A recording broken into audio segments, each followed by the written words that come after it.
The country is known, of course, to be the economic powerhouse of Europe. This, however, doesn't tell the entire story. In recent years, the gap between rich and poor has widened, and 8 million Germans have insecure employment. Add to this the anxiety about the euro crisis. The majority of the population believes that the worst is yet to come. A new political party could take advantage of that. With elections only a few days away, Germans are taking to the streets. They are demanding a minimum wage, better pensions, or like here last Saturday, a tax on the wealthy. Because although the country is doing well, many Germans are not. The gap between rich and poor has increased in 2013, and 15% of the population is at risk of poverty. This means that despite the economic upturn and the fact that many are doing well, 1 person in 7 is unemployed and poor. Insecure employment, booming rents, rising prices. People at this marketplace in Berlin have a lot to complain about. 10 years of reforms and belt-tightening have taken effect, and inflation is causing the Germans' purchasing power to stall. Everything's difficult. Budgets are tighter now, food prices are going up.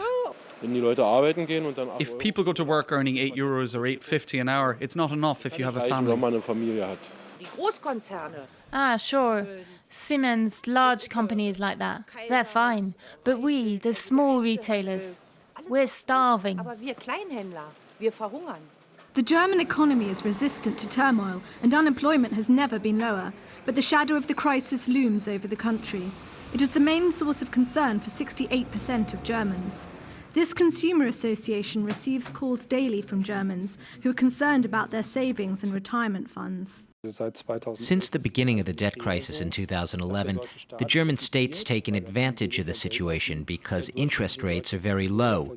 But the Germans themselves have enough worries because the income from their savings is less than inflation and they see their savings decrease. 52% of Germans believe that Angela Merkel is the best person to protect the economic interests of the country and its inhabitants. But there are many who worry that the funds sent to struggling European countries will never be repaid. These doubts are rising, and one political party is taking advantage of them: Alternative for Germany.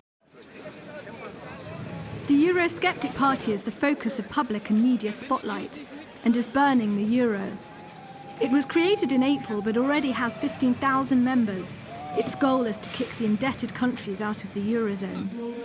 Alternative for Germany took the bull by the horns in the final stretch of the campaign, just after the finance minister announced that the third aid package for Greece may be needed.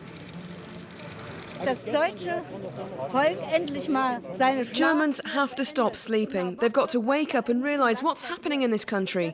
That the German Chancellor is no longer working for Germany, but for Europe. We're still here. There are enough poor people here.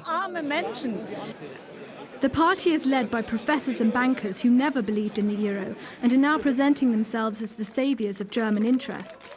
It is currently set to get 3 to 4% of the vote, but could get more, according to pollsters. Of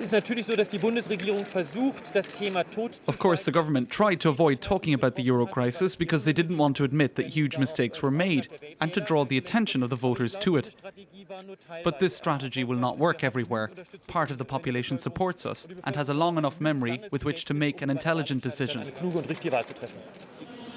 Will Alternative for Germany make it past the 5% needed to get into Parliament? This remains the big unknown in this election. Their look ahead to Sunday's poll.